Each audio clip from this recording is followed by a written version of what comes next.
Hello, good morning. এখন বাজে সকাল 10টা।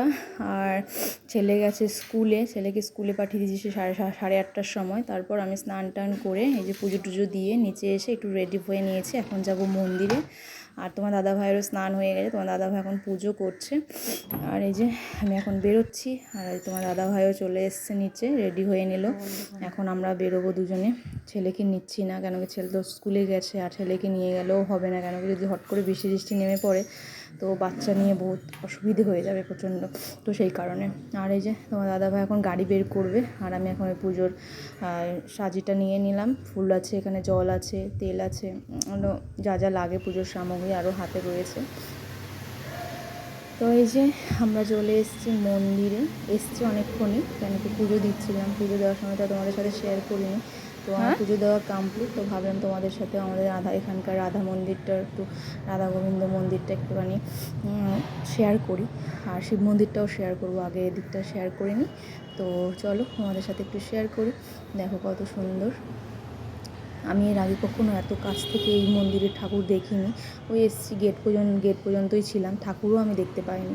তো এখন আমি পুজো দেওয়ার সুবাদে এখন আসা হয় প্রত্যেক দিনই। তো প্রণামও করা হয়, রোজই প্রণাম করে যাই। তো ভাবলাম আজকে শেষ দিন, তো সেই কারণে তোমাদের সাথে একটু শেয়ার করছি।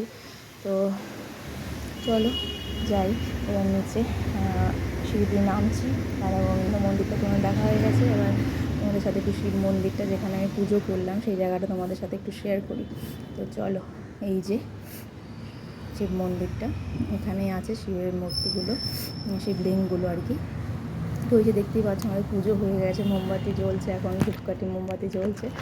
তো ভাবলাম যাওয়ার আগে একটু প্রণামী দিয়ে যাই। ওখানেও দিয়ে এসেছি 2 টাকা, এখানেও দিই। কিছু খুচরো পয়সা আছে ব্যাগে, আছে যখন দিয়ে যাই। তো চলো দিয়ে দিলাম। তো চলো এখন বেরিয়ে পড়ি, আবার বাড়ি যেতে হবে, রান্নাবান্না আছে, প্রচুর কাজ। তো এই যে তোমার দাদাভাই দাঁড়িয়ে রয়েছে পুরো সাজের জন্য। তো চলো বেরোই।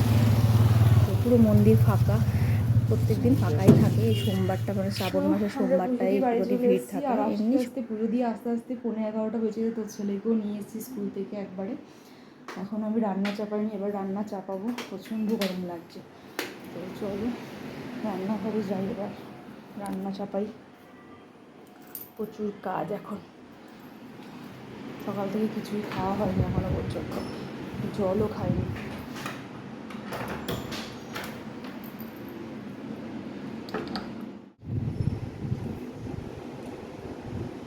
তো এই যে এখানে ভাত বসিয়ে দিয়েছি, আর এই যে ভাত প্রায় হয়েও এসছে।